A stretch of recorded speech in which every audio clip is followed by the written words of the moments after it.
دوسری بات یہ کہ محترم آج سلسلہ کلام کی آج ہماری آخری مجلس سے رہا ہے، تو محترم آج بات کو آگے بڑھاتے ہیں۔ ہم نے آپ کے سامنے اس آیت کی تلاوت کا شرط پایا تھا کہ رسول کہہ دیجئے قل ان کنتم تحبون اللہ، اگر تم اپنے اللہ سے محبت کرتے ہو، اللہ کو دوست رکھتے ہو، اللہ سے عشق رکھتے ہو، تو فاتبعونی، میرے نبی کی اتباع کرنا، میرے نبی کی پیروی کرنا۔ اور جب تم نبی کی پیروی کرو گے، نبی کی پیروی دلیل ہے اس بات کی کہ میں بھی تم سے محبت کروں گا، یعنی محبت نبی کے بغیر، اتباع نبی کے بغیر خدا کسی سے محبت نہیں کر سکتا۔ پروردگار نے شرط یہ رکھی ہے کہ مجھ سے محبت کا دم بھرتے ہو، مجھ سے دوستی کا دعویٰ کرتے ہو، تو میرے دعوے کی دلیل یہ ہے کہ جو میرا نبی تمہیں کہہ دے اس کی اتباع کرو، جس کا حکم دے دے اس کی اتباع کرو، اس کی پیروی کرو۔ جب تم میرے نبی کی اتباع کرو گے، نبی کی پیروی کرو گے، تو یحببکم اللہ، اللہ وعدہ کرتا ہے کہ میں بھی تم سے دوستی رکھوں گا، میں بھی تم سے محبت کروں گا، اور جب میں محبت کروں گا تو تمہاری خطاؤں کو معاف کر دوں گا، تمہارے گناہوں کو بخش دوں گا، اور یہ تم جانتے ہو کہ خدا بخشنے والا اور بڑا مہربان ہے۔ دیکھیے پروردگار عالم نے اتباع رسول کا حکم دیا۔ پروردگار کہہ رہا ہے کہ اگر تم مجھ سے محبت کرتے ہو، اس کی دلیل یہ ہے کہ اتباع کرو رسول کی، اور رسول جس کی اتباع کا حکم دے دے اس کی اتباع کرنا تم پر واجب ہے۔ یعنی اللہ کہہ رہا ہے اصول کیا، معیار کیا، معیار رسول کی اتباع۔ رسول جس کی اتباع کا حکم دے دے، جس کی اطاعت کا حکم دے دے، تم پر لازم ہے، تم پر واجب ہے کہ تم اس کی اتباع کرو، اس کی پیروی کرو۔ لیکن جب قرآن میں اطاعت کا مسئلہ آیا تو پروردگار نے 3 اطاعتیں بتائی نا جن کی اطاعت کرنی ہے۔ یا ایھا الذین آمنوا اطیعوا اللہ واطیعوا الرسول واولی الامر منکم، اللہ کی اطاعت کرو، رسول کی اطاعت کرو، صاحبان امر کی اطاعت کرو۔ اللہ کی اطاعت، رسول کی اطاعت، اللہ کی اطاعت، صاحبان امر کی اطاعت، رسول اور نبی کی اطاعت، یعنی کسی کی ایک اطاعت بھی اگر نہ کی تو گویا اس نے نبی کی اطاعت نہیں کی، گویا اس نے اللہ کی اطاعت نہیں کی۔ یعنی نیچے سے اوپر چلے جائیے یا اوپر سے نیچے آ جائیے، ہر صورت میں جو اللہ نے حکم دیا ہے اس کی اطاعت کرنا واجب ہے۔ اللہ نے حکم دیا نا کہ نبی کی اطاعت کرو، نبی کی پیروی کرو۔ صاحبان امر کی قرآن کی آیت روایت نہیں ہے نا، قرآن کی آیت ہے۔ پروردگار بتا نبی کی اطاعت اور صاحبان امر کی اطاعت، اولی الامر کی اطاعت، ان کی اطاعت پر واجب ہے۔ تو نبی نے جس کی اطاعت کا حکم دیا وہ کون ہے؟ وہ خاندان اہل بیت ہے۔ یعنی نبی اپنی محبت کا مرکز، نبی اپنی محبت کا معیار، نبی اپنے محبت کی انتہا اگر کسی خاندان کو قرار دے رہے تو اپنی آل اور اولاد کی محبت کو، یعنی پیغمبر کہہ رہے کہ اگر تم یہ سمجھتے ہو کہ تم نے میری اتباع کا حق ادا کر دیا تو یہ اسی صورت میں ممکن ہے کہ جب تم میرے خاندان کی، میرے اہل بیت کی اتباع کرو، ان کی سنو، ان سے محبت کرو، تو سمجھ لینا کہ اگر اہل بیت تم سے راضی ہے تو تمہارا نبی بھی تم سے راضی ہے، اور نبی راضی ہے تو تمہارا رب بھی تم سے راضی ہے۔ محمد آل محمد۔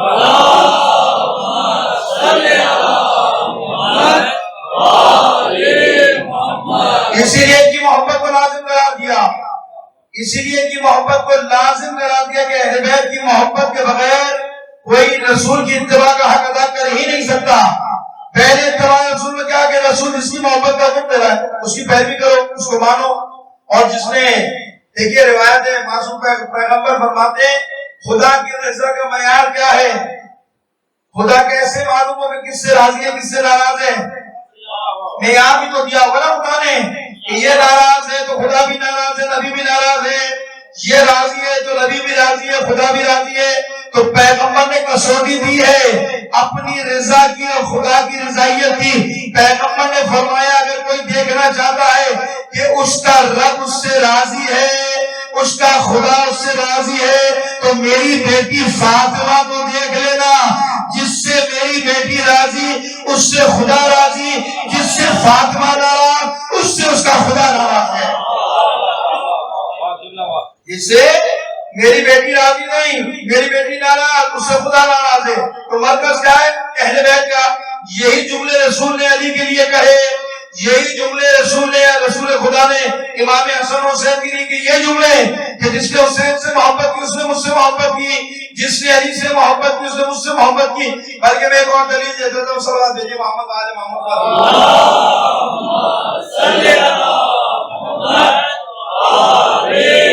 میں اور دلیل دیتا ہوں، دیکھیے حدیث قصہ پڑھتے ہیں، حدیث قصہ پڑھتے ہیں نا، ہر شب جمعہ پڑھتے ہیں، پڑھنی چاہیے، برکت ہوتی ہے گھر میں۔ خیر و برکت کے لیے ذکر اہل بیت کو گھر میں کرنا چاہیے۔ جس کی جتنی استعداد ہے، ضروری نہیں ہے اگر ایک آدمی کے اندر اتنی استعداد نہیں کہ وہ 100 آدمی کو بلا کر تبرک بانٹ سکے تو کم سے کم اپنے گھر کے بچوں کو بٹھا کر یہ حدیث قصہ پڑھ لیا کرو، دعائے توسل پڑھ لیا کرو، تاکہ تمہارے گھر میں برکت ہو۔ جس کے گھر میں اہل بیت کا ذکر ہوتا ہے اس گھر پہ اللہ کی رحمتوں کا نزول ہوتا ہے، اور جہاں اہل بیت کا ذکر نہیں ہوتا وہ گھر ویران ہوتے ہیں۔ کیسے ہو سکتا ہے کہ جہاں ذکر اہل بیت نہ اس گھر میں رونق ہو؟ اللہ نے رونق ہی اس گھر میں رکھی ہے کہ جس گھر میں ذکر اہل بیت ہو۔ اس لیے اپنے گھروں میں ذکر اہل بیت، اپنے بچوں کو محبت اہل بیت سے آراستہ کرو، ان کو محبت اہل بیت ان کے دل میں ڈالو۔ اب یہ ہے کون؟ حدیث کے ساتھ پڑھتے ہیں، آپ یہ پورا واقعہ سنتے رہتے، میں خلاصہ کروں گا، پورا واقعہ سنتے رہتے۔ جب یہ ساری ہستیاں چادر کے نیچے جمع ہوئی آئی تھی نا، سنتے آپ حدیث کے ساتھ، جناب رسول خدا نے جب آگے کہا بیٹی مجھے چادر یمانی لا دو، چادر یمانی لائی گئی، علی آگے رسول اللہ کے لوگ گئے، حسن آگے رسول اللہ کے لوگ گئے، حسین آگے رسول اللہ کے لوگ گئے، آخر میں جماعت سیدہ رسول اللہ کے لوگ گئی۔ حالانکہ جناب ام سلمہ گھر میں موجود ہیں، یہ واقعہ ام سلمہ کے گھر کا ہے، موجود ہیں۔ انہوں نے جیسی چادر میں آنا چاہا کہ خدا کے رسول نے روک دیا کہ نہیں ام سلمہ تم مومنہ ہو، تم جنتی ہو، لیکن اس چادر میں تم نہیں آ سکتی ہو، یہ عام چادر نہیں ہے، آپ جنتی ہیں، آپ مومنہ ہیں، لیکن اس چادر میں نہیں آ سکتی۔ جب یہ ساری ہستیاں چادر میں جمع ہوئی تو پھر رسول خدا نے کیا کہا تھا؟ ہاتھوں کو بلند کر کے کہا تھا اللہم ان ہؤلاء اہل بیتی وخاصتی وہامتی لہمہم لہمی دمہم دمی یعلمنی ما یعلمہم ویعظمنی ما یعظمہم انا حرب لمن حاربکم سلم لمن سالمکم۔ پروردگار تیری بارگاہ میں دعا کرتا ہوں، کیا اللہم ان ہؤلاء اہل بیتی، پروردگار یہ میرے اہل بیت ہے، وخاصتی یہ میرے خاص ہے، ان کا گوشت میرا گوشت، ان کا خون میرا خون۔ پروردگار جو ان سے محبت کرے اس سے میں محبت کرتا ہوں، جو ان سے جنگ کرے اس سے میری جنگ ہے، جو ان سے صلح کرے ان سے میری صلح۔ کیوں؟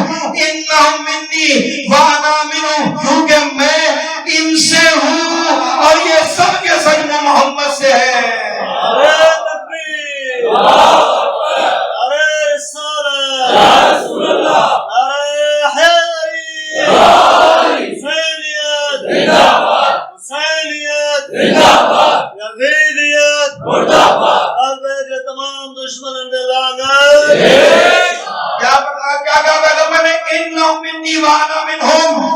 اس لیے کہ میں ان سے ہوں، یہ سب کے سب مجھ سے ہیں، یہ ساری ہستیاں مجھ سے ہیں، یہ مجھ سے جدا نہیں ہے، ان کا خون میرا خون، ان کا گوشت میرا گوشت، ان سے جو صلح کرے اس سے میری جنگ، جو ان سے محبت کرے اس سے میں محبت کروں گا، جو ان سے عداوت رکھے، جو ان کو اذیت دے اس نے مجھے اذیت دی، تو جس نے نبی کو اذیت دی اس نے اللہ کو اذیت دی نہیں دی، جس نے ان سے جنگ کی اس نے اللہ سے جنگ کی یا نہیں کی، جس نے ان سے محبت کی اللہ نے اس سے محبت کی نہیں کی۔ اسی لیے تو رسول نے ایک مقام پر کہا جو حسین سے محبت کرے گویا اس نے خدا سے محبت کی۔ یہ خاندان ہے، رسول کیا کہہ رہے ہیں؟ جنہوں نے ان سے محبت کی اس نے مجھ سے محبت، جنہوں نے ان سے جنگ کی اس نے خدا سے جنگ کی۔ اور عزیزوں جب یہ دعا قبول ہوئی تو جبرائیل آئے تھے نہیں آئے تھے؟ ایسی دعا کی فوراً جبرائیل نازل ہو گئے۔ جبرائیل آ کے کیا کہا تھا؟ پروردگار یہ چادر کے نیچے کون ہے؟ پڑھتے نہ بھی سکے جا۔ میرا سوال آپ سے کہ جبرائیل کو نہیں پتا تھا یہ کون ہے؟ جبرائیل نہیں جانتے تھے، روزانہ آتے تھے۔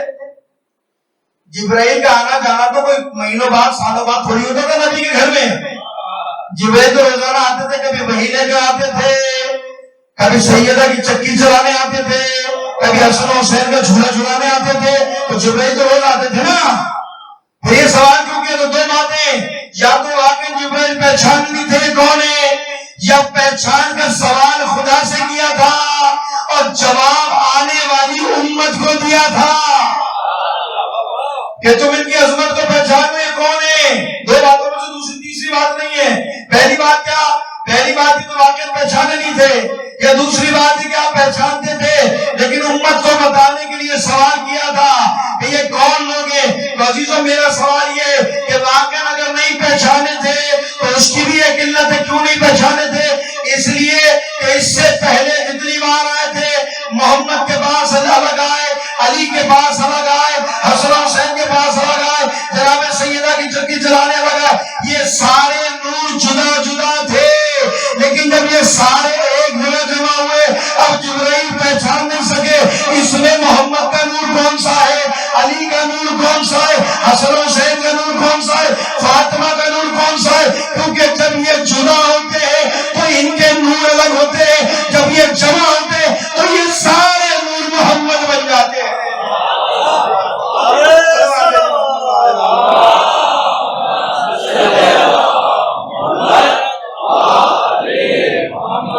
جب یہ جدا ہوتے تو کہ نور جدا ہے, جب جدا ہے تو علی کا نور الگ ہے, حسن کا نور الگ ہے, فاطمہ کا نور الگ ہے, پیغمبر کا نور الگ ہے.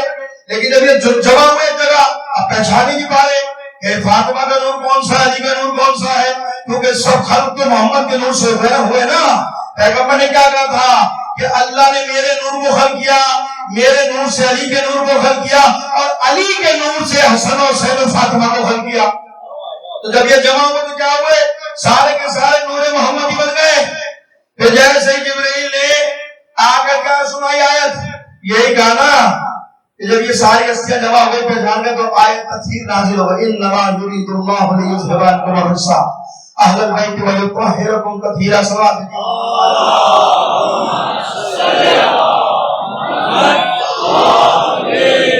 آیت تطہیر نازل ہوئی نہیں ہوئی. اہل بیت کی شان میں آیت تطہیر قرآن میں دلیل ہے. خدا کہہ رہا ہے اے اہل بیت, خدا نے یہ ارادہ کر لیا تمہیں ہر طرح کے رجس سے, ہر طرح کی نجاست سے, ہر طرح کی پلیدگی سے دور رکھے. قرآن زہرا کی عصمت پر گواہی دے رہا ہے کہ زہرا ہر نجاست, ہر پلیدگی, ہر برائی سے دور ہے. قرآن زہرا کی عصمت کی گواہی دے رہا ہے اور مولوی بیٹھ کر کہہ رہا ہے فاطمہ خطا پر تھی. ہے یا نہیں ہے؟ قرآن دلیل دے رہا ہے حضرت زہرا کی پنجتن کی عصمت پر. ایک کو ہر برائی سے دور رکھا, ہر رجس سے دور رکھا اور مولوی صاحب بیٹھ کر کہہ رہے نہیں فاطمہ خطا پر تھی, فاطمہ خطا پر تھی. تو عزیزو جن لوگوں نے فاطمہ کو خطا پہ کہا, سنا تھا نا جلالی صاحب نے کہا تھا کہ فاطمہ خطا پر ہے, تو سن لو اہل بیت کو فاطمہ کی عظمت کو سمجھنے کے لیے صرف جلالی ہونا ضروری نہیں ہے, حلالی ہونا بھی ضروری ہے.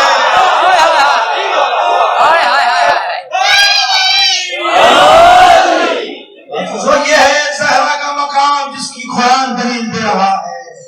ہم نے ہر برائی سے, ہر رزق سے, ہر پلیدگی سے اہل بیت کو بالکل ایسا کر دیا پاک و پاکیزہ جیسے ان کا حق تھا. پھر پروردگار نے کیا کہا, یا ملائکتی یا سکان السماواتی انما خلقت السماء مبنیًا ولا مبنیًا. سنتے ہیں نا جیسے کیا کہا تھا.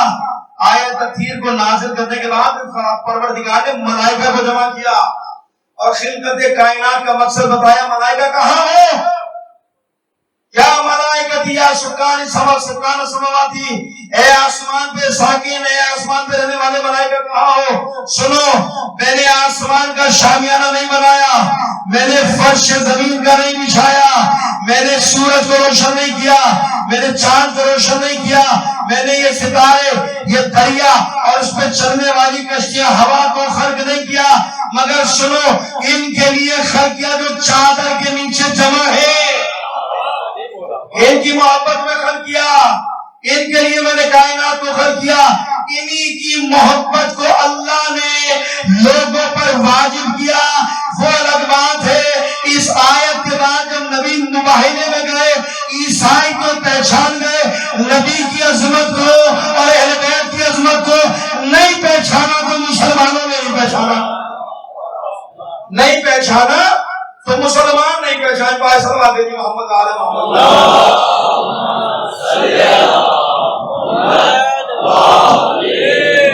اب یہ بات مکمل ہی کر دیتا ہوں آپ کے سامنے. آیت حدیث سمجھ میں آ گئی نہیں ہے؟ یہ آیت کب نازل ہوئی تھی؟ جب بنو نجران کا عیسائیوں کا وقت آیا تھا اور جب رسول سے مباحثہ کیا تھا, جب کوئی نتیجہ نہیں نکلا تو رسول نے کہہ دیا فقل تعالوا ندعو ابناءنا وابناءکم ونساءنا ونساءکم وانفسنا وانفسکم ثم نبتہل. اے رسول نہیں مانتے تو کوئی بات نہیں, بحث نہ کرو.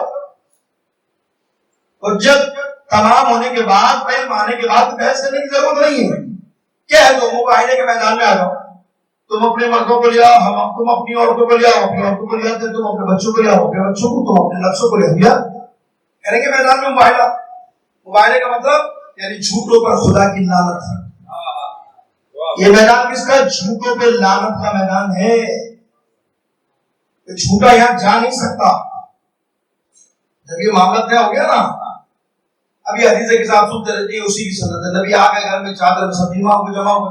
وہ جو عاقب تھا نا عیسائیوں کا, یہودیوں عیسائیوں کا سربراہ, وہ جب اپنے لوگوں میں گیا, میٹنگ بٹھائی اس نے. لوگوں نے کہا بھائی یہ شخص محمد جس نے نبوت کا دعویٰ کیا, اگر یہ دعوے میں سچا نکل گیا تو ہم تو مارے جائیں گے. اگر بددعا کا وقت آ گیا تو ہم کو دے اللہ کا عذاب, لعنت کا وقت, اسی کو خدا کا عذاب آ جانا, اسی وقت جھوٹوں پر لعنت ختم, معاملہ ہی ختم. آپ کی کہتا ہے ایسا کرو, ایک اصول دے رہا ہوں میں تمہیں, سمجھدار کا آدمی تھا, اسے ایک اصول دے رہا ہوں.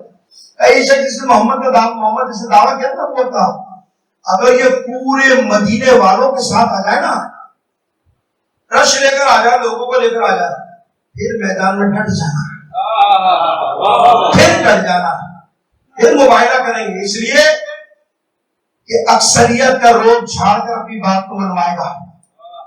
ہوتا ہے نا, بات نہیں مانی جاتی, لے آؤ سڑکوں پہ لوگوں کو, روڈ بلاک کر دو, یہ بلاک کر دو.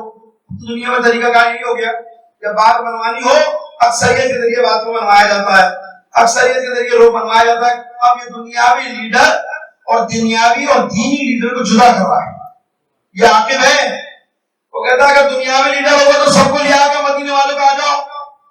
لیکن دیکھو یہ دنیاوی لیڈر کی پہچان ہے, اپنے بچوں کو لندن میں پڑھائے گا, قوم کے بچوں کو منوائے گا. یہ دنیاوی لیڈر کی پہچان ہے.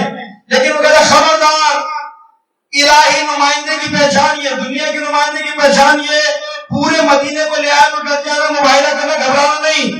لیکن خبردار, اگر یہ محمد جس نے نبوت کا دعویٰ کیا ہے, اگر یہ اپنے بال بچوں کے ساتھ آ جائے تو پھر مباہلہ نہ کرنا, اس لیے کہ یہ حقانیت کی دلیل ہے. کیونکہ جانتا ہے جس طرح میں سچا صادق اور امین ہوں, اسی طرح میری اولاد بھی صادق و امین ہے. لہذا اس سے مقابلہ نہ کرنا, لہذا میدان میں ڈٹنا نہیں. اگر گھر والوں کے ساتھ آ جائے, بیوی بچوں کے ساتھ آ جائے, تو بھی عیسائی جانتے تھے, مسلمان نہیں جانتے تھے. مسلمانوں کا حال تو یہ تھا کہ وہ آیت کا مفہوم بھی نہیں جانتے تھے. وہاں قرآن کہہ رہا ہے تم اپنے بچوں کو لے آؤ, اپنی عورتوں کو لے آؤ, اپنے نفسوں کو لے آؤ, کیونکہ جمع کر سے جو استعمال کیا ہے. اب سارے مسلمان خود چوڑے ہو کر گھوم رہے مدینے میں خوش, صبح بھی چلیں گے نبی کے ساتھ. یہی ہوتا ہے نا, جب قرآن سے اہل بیت کو جدا کرو گے تو تمہاری سمجھ میں نہیں آئے گا کہ آیت کا مزاج کیا ہے, آیت کا اصل مزاج کون ہے. جب قرآن سے جدا کرو گے تو اپنی تشریح کرو گے, اپنے مسئلے کے اپنے نظریے کے مطابق نتیجہ نکالو گے. اہل بیت کا عمل ہر آدمی کی سمجھ میں تھوڑی آتا ہے, کیونکہ اللہ نے کہہ دیا وما تشاؤون الا ان شاء اللہ, یہ کچھ کرتے ہی نہیں ہے مگر جو خدا چاہتا ہے. اہل بیت کا عمل ہر کسی کے سمجھ میں نہیں آتا. اہل بیت کا عمل تو یہ ہے کہ کبھی وہ پہلے عمل کرتے ہیں, بعد میں آیت ان کے عمل کی تصدیق کرتی ہے, یا کبھی پہلے آیت آتی ہے بعد میں اہل بیت عمل کر کے بتاتے ہیں. وہاں مسلمانوں کا مجمع 1000 کا مجمع ٹینٹ گاڑ کے بیٹھ کے رسول کے باہر دیکھتے کیسے ہماری بات نہیں مانیں گے, صبح ہم چلیں گے. اب جب نبی نکلے, لوگوں کو دیکھ کر پریشان, یہ تیرے سارے لوگ کہاں سے آ گئے؟ نبی آپ کے ساتھ جانے کے لیے کہا سلمان ان کو سب کو روک دو, ان سب کو روک دو, اور تم جا کر سوچ شامیانہ نصب کرو. سوچ شامیانہ لگا, ہم مباہلے کے نکل جائیں. تب کے بچارے منہ لٹک گئے. اب رسول کیسے نکلے؟ رسول شان سے نکلے ایک نواسا گود میں، ایک کی انگلی پکڑ کے، آگے رسالت، پیچھے امامت، درمیان میں عصمت و طہارت کی ملکہ سیدہ. اس شان سے نکلے علی رسول، آگے امامت، پیچھے رسالت، آگے رسالت پیچھے امامت، بیچ میں عصمت و طہارت. کوئی سال میں نہیں پڑھے. دیکھیے اگر عصمت و طہارت کی بات ہوتی ہے نبی کبھی میدان میں سیدہ کو نہ لاتے. عصمت و طہارت کی وجہ نہیں ہے، نبی کے لانے کی وجہ یہ ہے کہ فاطمہ کو اللہ نے وہ زنجیر بنایا ہے، فاطمہ نے اللہ کو وہ وسیلہ بنایا ہے، فاطمہ وہ زنجیر کا حلقہ ہے کہ جب تک رسالت اور امامت کے درمیان آئے گی نہیں اس وقت تک رسالت اور امامت کا وصل نہیں ہو سکتا، اس وقت تک رسالت اور امامت مل نہیں سکتے. اسی لیے سیدہ کائنات کی وہ ہستی قرار پائی ہے کہ جس نے رسالت کو بھی بچایا، جس نے ولایت کو بھی بچایا اور جس نے امامت کو بھی بچایا. اس لیے سیدہ کو بیچ میں لیا، اس لیے سیدہ بیچ میں آئی. اب جیسے نکلے، آخر کی بات یاد ہے نا، جیسے ہی میدان میں نکلے، جیسے میدان میں پہنچے، وہ آخر جو بیٹھا تھا عیسائیوں کا سربراہ، اس نے دور سے آتے دیکھا، آواز دے کر کہتا موبائل سے ہاتھ اٹھا لو. ان شخصیوں کو دیکھ کر کہتا موبائل سے ہاتھ اٹھا لو. کیوں؟ میں وہ چہرے دیکھ رہا ہوں، خدا کی قسم اگر یہ پہاڑ کو اشارہ کرے تو پہاڑ اپنی جگہ چھوڑ جائے گا. تو مسلمانوں سے اچھے تو وہ عیسائی تھے کہ دور سے چہرے دیکھ کر اندازہ لگا لیا تھا کہ اللہ کا پسندیدہ گھرانہ کون سا ہے. یہ عیسائی تھے اور مسلمانوں کا حال کیا تھا؟ عیسائی تو ان سے بہتر تھے کہ جو پہچان گئے تھے. سما دیجیے محمد آل محمد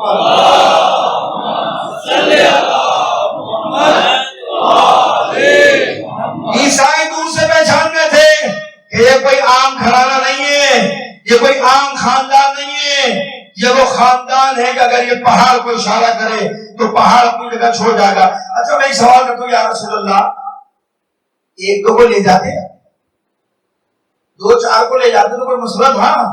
لے جاتے لوگ، اتنے ہزار آدمی آئے ہوئے تھے، دو چار کو لے جاتے نہیں.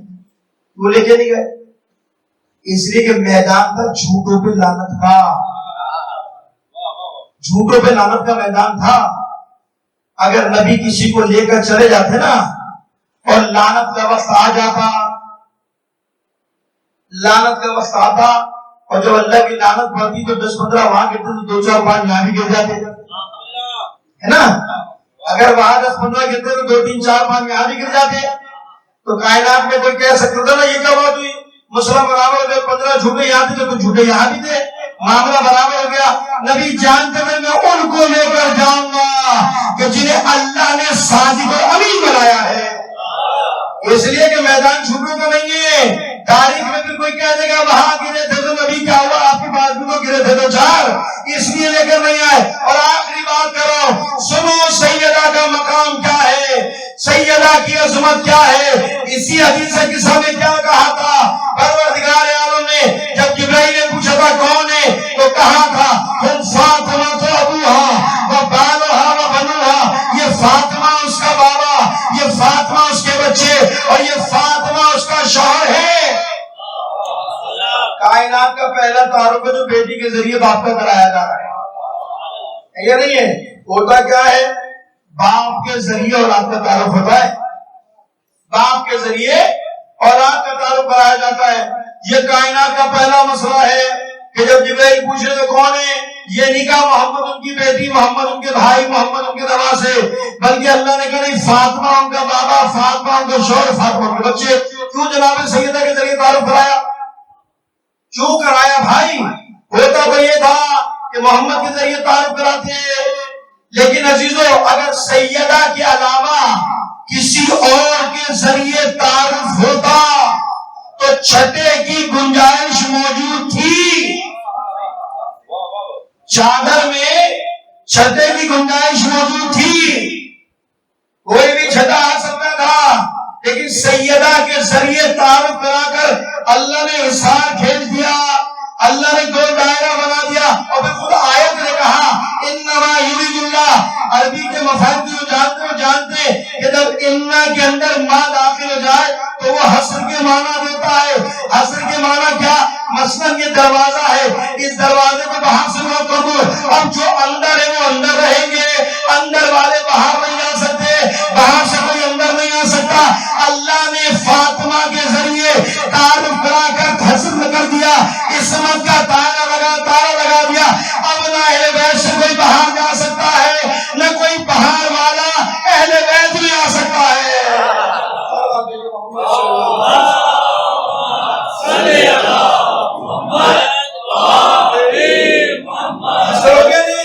اب آپ کھول دیتا ہوں بات کو میں.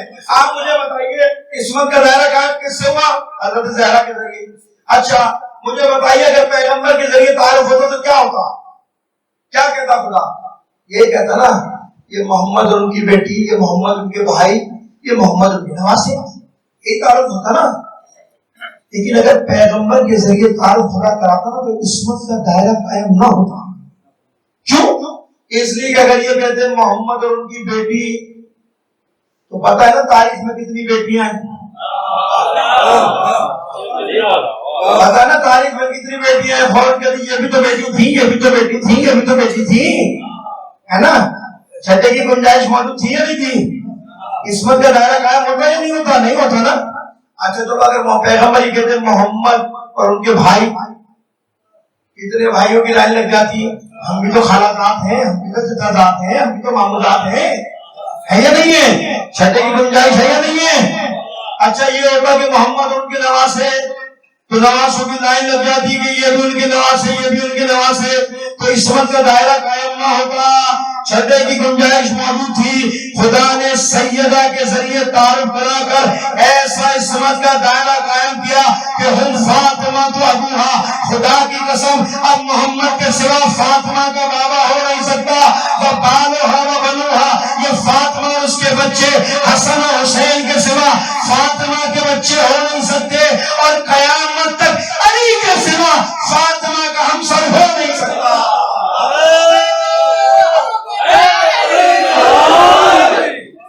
یہ عصمت کا دائرہ خدا نے قائم کیا سیدہ کے ذریعے. سیدہ مرکز ہے, اسی لیے ان کی محبت کو خدا کی محبت قرار دیا. عزیزوں بہت بڑا مقام ہے سیدہ کا, معمولی مقام نہیں ہے. قیامت کے حضرت زہرا کا جو مقام اگر پڑھیں گے آپ حیران رہ جائیں گے. بس سب مسائل آگے نتیجے بھی. امام محمد باقر علیہ السلام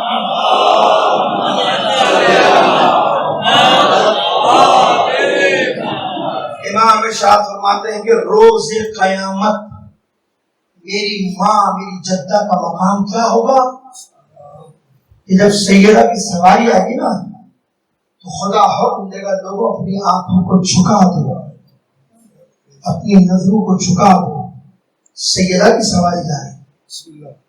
تمام لوگ اپنا سر جھکا کر کھڑے ہو جائیں گے, اور جب جنت کے دروازے پر پہنچیں گے نا حکم دے گا اے میری محبوب کنیز, اے میری بہترین کنیز جنت میں داخل ہو جاتے. سیدہ کو حکم دے گا, امام فرماتے ہیں میری ماں فاطمہ کو خدا حکم دے گا میری بہترین کنیز جنت میں داخل ہو جائے.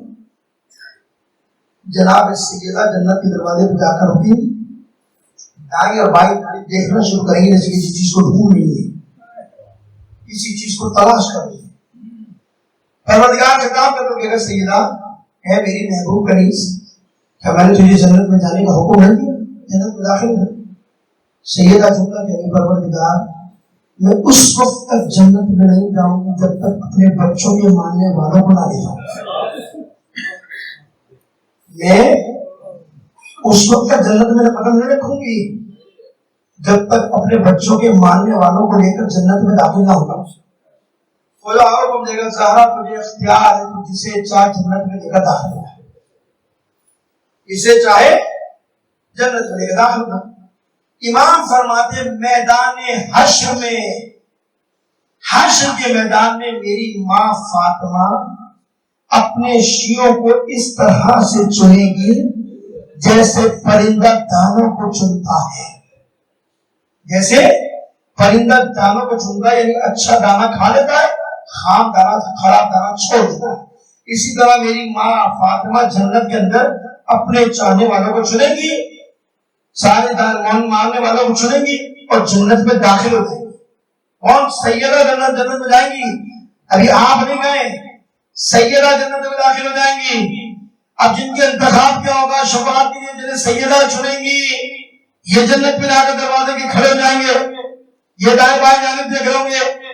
خدا پوچھے گا, آواز دے کر کہے گا کہ تمہاری شفاعت سیدہ نے کی, تم جنت میں داخل ہو جاؤ.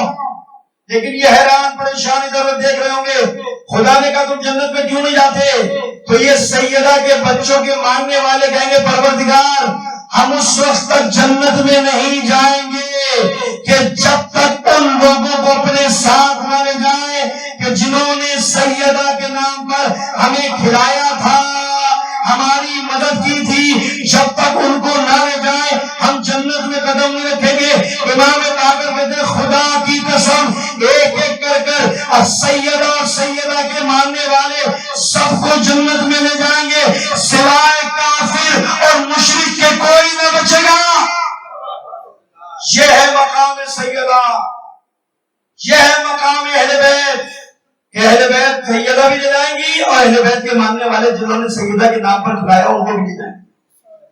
کوئی نہیں بچے گا امام کے سوائے کافر اور مشرک کے, سب جنت میں چلے جائیں گے. اب مجھے ایمانداری سے بتائیے کوئی ہے سیدہ کی شفاعت نہیں چاہتا, اپنے بچوں کو اہل بیت کی محبت کھول کر پلا. بڑا برا شو دور ہے, بڑے منفی پروپیگنڈے سوشل میڈیا کے اوپر. یہاں سوشل میڈیا تمہارے بچوں کے اذہان کو خراب کر رہا ہے. والدین کی ذمہ داری ہے, ماں باپ کی ذمہ داری ہے کہ اس مغربی شرگاہ سے اپنے بچوں کو محفوظ رکھنا. ان منفی پروپیگنڈے سے جو تشیعوں کے خلاف, جو اہل بیت کے خلاف ہو, اس سے بچانا ماں باپ کی ذمہ داری ہے. پہلا سوال مجھ سے ہوگا کہ میں نے تجھے اولاد جیسی نعمت دی تھی, تو نے کیا کیا؟ عزیزو اپنے بچوں کو مجلس میں لایا کرو, شرارتیں کریں گے کوئی بات نہیں. ہم کیا بچوں نے بہت سنجیدہ تھے کیا؟ ہم مجلس میں آتے تو ہر بار بھی بیٹھ جاتے تھے, ہم بھی یہی کرتے تھے جو یہ کرتے تھے. چھنا ہے نا یہ بچپنے کے تقاضے. آپ ان سے یہ توقع رکھ رہے ہیں کہ 4 سال 5 سال 6 سال 8 سال کا بچہ 40 سال والی بردباری دکھائے گا. یہاں پر چھوٹے بوڑھے بردبار نہیں ہوتے. یہاں تو زمانہ ایسا کہ بڑے بڑے بوڑھے بردبار نہیں ہوئے آج تک, یہ تو پھر معصوم بچے. لیکن شرارتوں کی وجہ سے ایسا نہ ہو کہ ان کو بچوں کو فرشتہ پہ لانا چھوڑ دو. یہ تمہارا مستقبل ہے, ان کے دل میں محبت اہل بیت ڈالو گے تو کل یہ بھی تمہیں دعائیں دیں گے اور سیدہ بھی تمہیں چھوڑی اٹھا کر دعا دے گی. تم نے اپنے بچوں کو ہماری محبت سکھائی ہے, تم نے اپنے بچوں کے دلوں میں ہماری محبت ڈالی ہے. بس ختم کر دیا چیزوں میں نے, یہی آخری بات تھی. بڑا برا زمانہ ہے, بڑا برا شوق دور ہے. تو دین کے ساتھ کھلواڑ ہو رہا ہے نا, جو کچھ نئی نئی چیزیں آ رہی ہیں, نئے نئے کام آ رہے ہیں, اس کی بنیادی وجہ یہ ہے کہ تم نے اپنے بچوں کو چھوڑ دیا معاشرے کے رہو کرم کے اوپر, بالکل چھوڑ دیا. اب اپنے مذہبی رسومات دیکھ لو جا کر, اب اپنے آج شب عاشوری دیکھ لینا, تمہاری آبادیوں میں کام ہو رہے تھے. دور کو چلا جاؤں, یہ ساری باتیں کیا دوسروں کے لیے کرنے کے لیے, ہم اپنے لیے نہیں کریں. ہم خود آئینہ نہ دیکھیں, ہم نہ دیکھیں کہ ہماری اپنی کیا حالت ہو رہی ہے. اچھی لگے نہیں لگے بھائی نہ لگے. پڑھانا مجلس, کون سا مجلس پڑھنا مجھ پر واجب ہے, لیکن امر بالمعروف واجب ہے, جس کے لیے حسین نے کربلا میں قربانی دی. کیا ہو رہا ہے آج کی شب؟ آج کی شب قیامت کی رات ہے, قیامت کی رات. فٹ پاتھوں پہ, چبوتروں پہ, گلیوں کے کونوں پہ, پان کے تھڑوں پر اور چائے کے تھڑوں پر بیٹھ کر رات کو ضائع نہ کرنا. ایسا نہ ہو کہ تمہاری رات ضائع ہو جائے. آج پوری رات حسین پر گریہ کرنا, پوری رات حسین پر ماتم. یہ ہے شب داری کی رات. داغ نہیں نکلنے چاہیے, گریبان چاک کر دو صبح. پتہ نہیں ہم نے تو اپنے بڑوں سے کچھ اور دیکھا تھا, اپنے بڑے داداؤں کو تو ہم نے کچھ اور کرتے دیکھا تھا. مجھے یاد ہے شب عاشور کا سورج نمودار ہوتا تھا نا. اب پتہ نہیں سندھ میں رواج ہے نہیں, کراچی میں تو سوری پڑ گیا, ساری ماڈرن ہو گئے. سندھ میں ابھی بھی جگہ پہ رواج ہے. ہمارے دادا مجھے یاد ہے کہ صبح عاشور نماز کے بعد ہمارے گریبان چاہ کر دیا کرتے تھے, اور جو راکھ ہوتی تھی نا, راکھ لکڑی کی راکھ جو رات کو جلائی جاتی تھی چائے کے لیے, کھانوں کے لیے, اس خاک کو اٹھا کر سر پر ڈال دیا کرتے تھے ننگے پاؤں. ہم پوچھا کرتے تھے اس کی وجہ کیا ہے؟ آج قیامت کی رات مصیبت کا دن ہے. آج دنیا دیکھ کر تمہیں اندازہ لگائے کوئی سوگوار آ رہا ہے, کوئی عزادار آ رہا ہے. آج کی رات معمولی رات نہیں ہے. بیٹھو, مفادی کھول کر بیٹھو. مفادی میں آج کے رات کے اعمال ہیں. دشمنان اہل بیت پہ لعنت بھیجو, کچھ نہیں کر سکتے. پوری رات یزید پر, شمر پر, ہمارے ساتھ پر, سب پر لعنت بھیجو. زیارت امام حسین پڑھو, زیارت عاشورہ پڑھو. آج کے اعمال مفادی میں لکھے. فٹ پاتھ پر بیٹھ کر خود گفتیاں کر کے اپنا وقت نہ گزارنا. اور اگر کبھی یہ ذہن میں آئے نا تو سوچ لینا, اگر میرے باپ کا جنازہ پڑھا تو میں سب کروں گا. میرے باپ کا جنازہ تو سب کچھ کروں گا میں کام. میرے باپ کا جنازہ پڑھا میں ہوٹل پہ جا کر بیٹھوں گا. میرے باپ کا جنازہ ہوگا میں تھوڑے پر مین پوڑیاں گھٹے کھاؤں گا. نہیں, میرے باپ کا جنازہ ہوگا تو شور ماروں گا. یہ میرا تمہارا باپ نہیں ہے. آج وہ جا رہا ہے اس دنیا سے جو کائنات کا باپ ہے. اور تم کو بھی کہہ رہا ہوں, بچوں کو بھی کہہ رہا ہوں, حجاب کی بغیر اخلاقی خیر اخلاقی کوئی بات نہیں. آج کوئی بات نہیں. پوری رات دریا کرو, نہیں کر سکتے اپنے کمرے میں کونے میں بیٹھ جاؤ, کان میں ہینڈ فری لگا کے بیٹھ جاؤ, نوحے سنتے رہو, علماء کی مجلس سے مسائل سنتے رہو. جتنا دریا کر سکتے ہو آج کی رات دریا کرو. قیامت کی رات, آج کی رات حسین نے بھی مہلت مانگی تھی. کس لیے؟ اس لیے نہیں مانگی تھی کہ پوری رات جاگ کر گزارے. حسین نے کہا کہ عباس آج کی مہلت دے. کیوں؟ اس لیے کہ میں خدا سے راز و نیاز کرنا چاہتا ہوں. اتنا عاشق ہے خدا. حسین خدا کا بیٹھ جاؤ مصلی پہ. صبح عاشور کے اعمال ترک نہ کرنا, اجتماعی اعمال کرنے کی عادت ڈالو. زیارت عاشورہ اجتماعی عمل بیٹھ کے پڑھو. 100 دفعہ لان 100 دفعہ سلام پڑھو. گریبان چاک ننگے پاؤں تو نہیں چل سکتے, ننگے پاؤں تو ٹھیک ہے. کل کے دن کے آداب میں یہ آداب ہے کسی کو سلام نہ کرنا, کسی سے مصافحہ نہ کرنا. کوئی ہاتھ بڑھائے ہاتھ کھینچ لینا اور اس کو سمجھا دینا پیار سے کہ آج مصافحے کا دن نہیں ہے, آج تو ایک دوسرے کو تعزیت پیش کرنے کا دن ہے. عظم اللہ وجورکم وجورنا.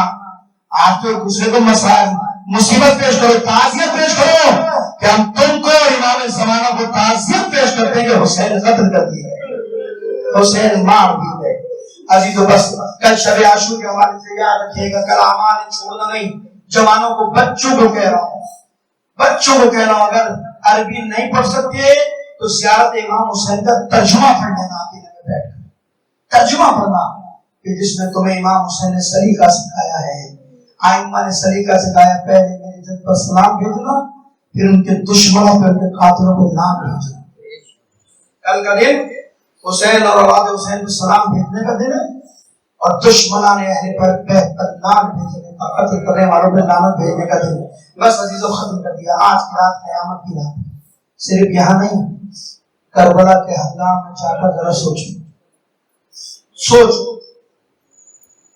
آج تاریخ میں لکھا ہے کہ حسین ہر خیمے کا جا کر خود دورہ کرا, ہر خیمے کا. یہ خیموں کی حالت تو دیکھو, خیموں کی حالت کیا ہے. اور ہر خیمے میں ماں اپنے بچے کو تیار کرتی. فروا کے خیمے میں گئے تو فروا اپنے یتیم کو لے کر بیٹھی ہے. قاسم صبح عاشور ہے میرے نام, تیرا بابا نہیں ہے, تجھے ذمہ داری ہے. زینب کے خیمے گئے تو زینب نے اپنے بچوں کو بٹھایا, میرے لال صبح عاشور ہے. ایسا نہ ہو کہ تجھ سے پہلے اکبر میدان میں چلا جائے, خبردار پانی کی طرف نگاہ دودھ نہیں بخش. کسی خیمے کے اندر جناب ام لیلہ تیار کریں گی اپنے بچے کو. اکبر صبح عاشور ہے, ہر ماں اپنی قربانی دے گی, لیلہ کی طرف سے تم حسین پر قربان ہو جائے. آج علی اصغر کے مسائل ہے نا، آپ کے یہاں علی اصغر کے مسائل پڑھ جائیں گے. یہ خیمہ بالکل عجیب ہے، عجیب خیمہ ہے. حسین جب خیمے میں آئے نا دیکھا، کیا دیکھا؟ رباب جھولے پہ سر رکھ کر رو رہے اور رو کر یہ جملے کہہ رہی ہے، میرے لال علی اصغر کاش تو اتنا بڑا ہوتا کہ تلوار تو اٹھا سکتا. صبح ہر ماں اپنی قربانی پیش کرے گی، ہر ماں اپنی قربانی پیش کرے گی. میرے لال رباب کیا پیش کرے گی؟ رباب کیا پیش کرے گی؟ روایت میں یہ میرا دل کہتا ہے، میرا دل کہتا ہے کہ علی اصغر نے بے زبانی میں کہا ہوگا، ماں کیوں فکر کرتی ہو، کیوں روتی ہو؟ ہمارا صبح عاشور کو نمودار ہونے دو. اگر میرا چچا باز فاتح فرات ہے تو خدا کی قسم تیرا علی اصغر فاتح کربلا بنتا ہے. میں کربلا کے جنگ کے نقشے کو بدل دوں گا. اما جان سنا تو ان کے یہ حالت خیمہ کا. اور اسی رات کا آج کی رات کے بارے میں ہے کہ زینب فکروں میں ڈوبی ہوئی کہ صبح عاشور ہے کہ کیا کریں. اپنے بھائی کو بلایا، کہا بھائی آج عاشور کی شب ہے، شب عاشور ہے، ایک بار اپنے چاہنے والوں کو امتحان لے لو کہ ایسا نہ ہو کہ صبح چھوڑ کر چلا جائے. یہ آواز روایت کہتی ہے کہ جناب زینب کی جملے جناب زہیر اور جناب حبیب ابن مظاہر کے کانوں میں چلے گئے. جیسے سنا نا فوراً دوڑے ایک صحابی کو چاہنے والے کو بلاتے ہیں، آؤ. جلدی جلدی خیموں کے پاس جمع کیا. کہا کیا ہو گیا؟ علی کی بیٹی نے حسین سے کہا ہے کہ اپنے چاہنے والوں کا امتحان میں ہو، زمانہ خراب ہے کبھی بدل نہ جائے. اور اپنی جان ساری کا یقین دلاتے. روایت کہتی ہے کہ جب حسین خیمے سے باہر آئے نا تو ہر چاہنے والا اپنی گردن پر تلوار لے کر بیٹھا تھا اور آواز دے کر کہتا فرزند رسول اگر تم حکم کرو تو تمہارے حکم سے اپنی گردنیں کاٹ کر تمہارے قدموں میں ڈال دیں. خدا کی قسم 70 بار حیات ملے پھر ہمیں قتل کیا جائے حسین تیری محبت سے پیچھے نہیں ہٹے. فاطمہ کی بیٹیوں کو یقین دلا دو ہم کوفی نہیں ہیں. عزاداروں صبح عاشور نمودار ہوئی، ایک ایک جاتا رہا. اتنے مسائب حسین پہ ٹوٹے. صبح سر کے بال کالے تھے، عصر عاشور کے حسین کے بال سفید ہو گئے. اور پھر لاشوں کے درمیان حسین نے کھڑے ہو کر آواز استغاثہ بلند کیا، حل من ناصر ینصرنا، حل من مغیث یغیثنا. ہے کون کوئی میری مدد کرنے والا، کوئی حرم اہل بیت پر حسین کا دفاع کرنے والا؟ عزاداروں کبھی حسین نے آواز دی ہے میرے شیروں کہاں ہو جو میری ایک آواز پر آیا کرتے تھے؟ کربلا کی سرزمین پر لاشیں تڑپنا شروع ہو گئے. مولا موت نے ہمیں مجبور کر دیا، ورنہ حیات ہوگی تو تیری مدد کرتے نصرت کرتے. عزاداروں لیکن تاریخ نے لکھا جب صدا استغاثہ بلند کیا حسین کو جواب ملا. ایک دفعہ صدا استغاثہ بلند کیا تو ایک بیٹا چوبے خیمہ اٹھائے اپنے بابا کی مدد کو منزل میں نکلا. حسین نے سید سجاد کو آتے دیکھا، زینب کو آواز دے کر کہتے بیٹا زینب میرے بیٹے سید سجاد کو روک لو، ارے کہیں امامت کا خاتمہ نہ ہو جائے. سید سجاد کو روک لو. کبھی حسین نے صدا استغاثہ بلند کیا تو خیموں سے بیویوں کے رونے کی آواز آ گئی.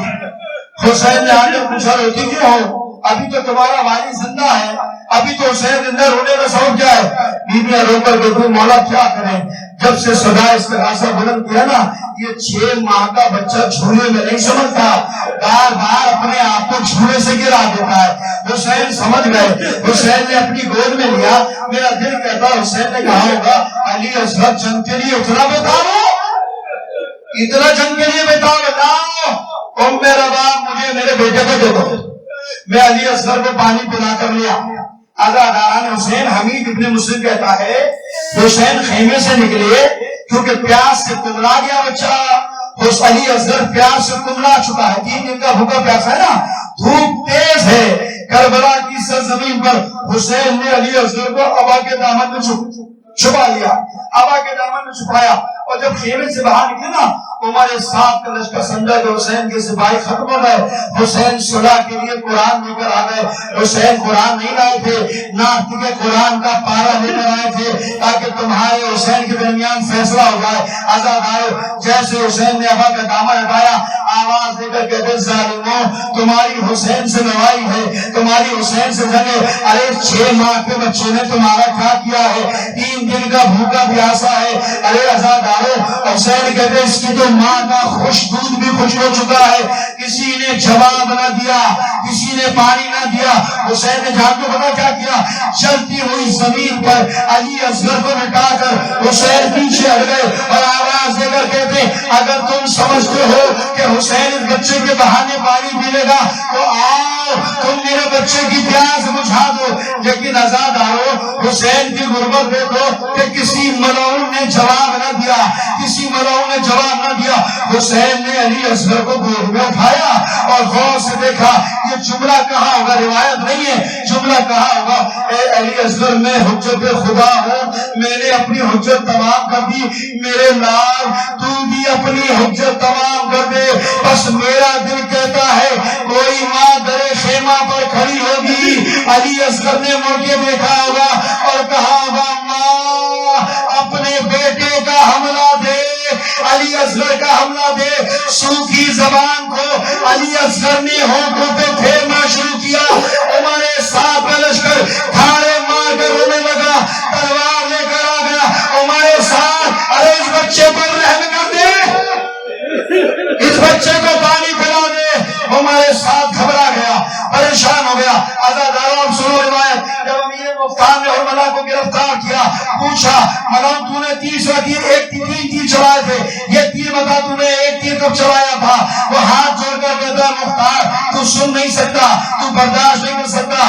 جب حسین کا بیٹا علی اصغر کربلا فتح کر چکا تھا اور عمر ساتھ کے لشکر سے لوگ تلواریں لے کر اس کے گلے پر پہنچ گئے تھے تو عمر ساتھ نے مجھے بلایا اور کہا حرملہ کوئی ایسا کام کر دے اکتا کلام الحسین، حسین کے کلام کو قطع کر دے۔ حرملہ کہتا ہے میں نے تیر سے شعبہ جس سے جانوروں کو نشانہ بنایا جاتا ہے میں نے کمان میں چھوڑا۔ عزیزوں میں نے روایت پڑھی ہے واقع کربلا ہونے کے بعد کسی نے اس ملعون سے پوچھا تھا اور ملعون کو اتنا بڑا تیر انداز تھا لیکن اتنا بتا کہ جب تو علی اصغر کا نشانہ دے رہا تھا تیرے ہاتھ کانپ رہے تھے، تیر تیرے ہاتھ سے چھوٹ رہا تھا، آخر ماجرا کیا تھا؟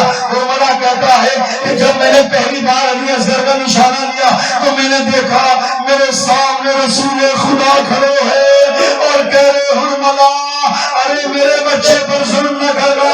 حرملہ کہتا ہے تیر میرے ہاتھ سے چھوٹ گیا، تیر میرے ہاتھ سے چھوٹ گیا۔ کہا ملعون دوسری بار تیر تیرے ہاتھ سے کیوں چھوٹا؟ کہتا جب میں نے دوسری بار علی اصغر کا نشانہ لیا، جب علی اصغر کا نشانہ لیا تو میں نے دیکھا سیاہ لباس میں ملبوس ایک معظمہ میرے سامنے کھڑی ہے، ایک بیوی میرے سامنے کھڑی ہے اور رو کر کہہ رہی ہے حرملہ اپنے تیر کو دیکھ اور میرے علی اصغر کو دیکھ، اپنے تیر کو دیکھ اور میرے علی اصغر کو دیکھ۔ حرملہ کہتا میں نے تیر کو کمان میں چھوڑا، کیا کہا تھا؟ عمر ساتھ گاڑا اکتا کلام الحسین، حسین کے کلام کو قطع کر دے۔ یہ نہیں کہتا علی اصغر کی گردن پر تیر مار دے، حسین کی گردن کا نشانہ لیا تھا۔ علی اصغر نے تیر پر اپنی نظروں کو جما دیا کہ بابا کیسے ہو سکتا ہے تیرا بیٹا زندہ ہو، اس کی زندگی میں تجھے کوئی زخم آ جائے، ادھر تیر چلا۔ علی اصغر نے تیروں پہ نظروں کو جما دیا۔ روایت کہتی ہے جیسے تیر حسین کے قریب آیا علی اصغر نے ہمت کر تیر کو اپنی گردن پہ لیا، اس کے زانیوں کو موڑا۔ ہر روایت میں لکھا پہلے تیر علی اصغر کی گردن پہ لگا، بعد میں حسین کے بازو پہ لگا۔ بابا ابھی تیرا بیٹا زندہ ہے، علی اصغر کے ہوتے ہوئے تجھے زخم نہیں آئے گا، علی اصغر کے ہوتے ہوئے تجھے زخمی ہونے نہیں دوں گا۔ بچہ باپ کے ہاتھ میں منقلب ہو گیا. اور دو روایتیں سنے, مسائب ہو گئے, زحمت ارتوا, علی میں بچہ منقلب ہوا. حسین نے عالم میں غربت میں کتنا خون نکلا ہوگا, پیاس اور بھوک کی وجہ سے حسین نے چنوں میں خون لیا, آسمان کی طرف پھینکنا چاہا, آسمان نے قبول نہ کیا. زمین کی طرف پھینکنا چاہا, زمین نے قبول نہ کیا. عالم غربت میں حسین نے اپنی داڑھی کو خون علی اصغر سے رنگین دیا. آسمان کی طرف رک کر کہا, پروردگارا تیری بارگاہ میں علی اصغر کا انصاف مانگا, میرا بے گناہ بچہ مارا گیا. عزیزو, اکبر کے جنازے پر یہ کیفیت نہیں تھی, اکبر کے جنازے پر حسین کا یہ حال نہیں تھا, عباس کے جنازے پر یہ حال نہیں تھا. یہ سب سے چھوٹا جنازہ, سب سے بڑی حسین کی مصیبت یہ تھی کہ آگے بڑھتے ہیں پھر کچھ سوچ کے پیچھے آ جاتے ہیں, پھر آگے بڑھتے ہیں اور یہ جملہ کہتے جاتے ہیں, رضم قضائی و تسلیم انا للہ و انا الیہ راجعون. ارے رباب سے کیا کہے گا کہ رباب علی اصغر کو پانی پلانے لیا تک لے گیا تھا, حسین کی ہمت ہوئی, حسین خیمے کے پیچھے آئے ہیں, ننھی سی قبر کو کھودا ہے, علی اصغر کو دفن کیا. آپ سنتے ہیں, ننھی سی قبر کھود کے اصغر کو گاڑ کے شبیر کھڑے ہوئے دامن کو جھاڑ کے خیمے میں گئے. رباب نے رو کر کہا, والی میرا بچہ کہاں ہے, والی میرا علی اصغر کہاں ہے. عزادارو آخری روایت سنو, جب سرحائے شہداء نو کے نیزہ پہ بلند ہو گئے واقعہ کربلا کے بعد, تو ایک حدیث آگے بڑھ کر کہتا ہے وہ چھوٹے سے بچے کا سر کہاں ہے جسے حسین اصغر عاشور لائے تھے, اس کا سر نظر نہیں آتا. کسی ملعون نے کہا, میں نے خیموں کے پیچھے حسین کو کچھ چھپاتے ہوئے دیکھا تھا. خبیث کہتا ہے گھوڑوں کی نال بندی کرو, نیزہ سوار گھوڑوں پہ سوار کیے گئے. عزادارو, بس یہ نیزہ سوار کربلا کی زمین پر آئے ہیں, نیزے زمین میں گرنا شروع ہو, ایک کے بعد ایک نیزہ زمین میں گرتا ہے. بس ایک نیزہ ایسا ہے جو کربلا کی سرزمین میں گرا. اب جو باہر نکلا علی اصغر کا جسم نیزے پر بلند ہے. میں کہتا ہوں رباب تجھے مبارک ہو, کربلا میں ہر ماں کا بیٹا ایک بار شہید ہوا, لیکن علی اصغر دو بار مارا گیا. اللہ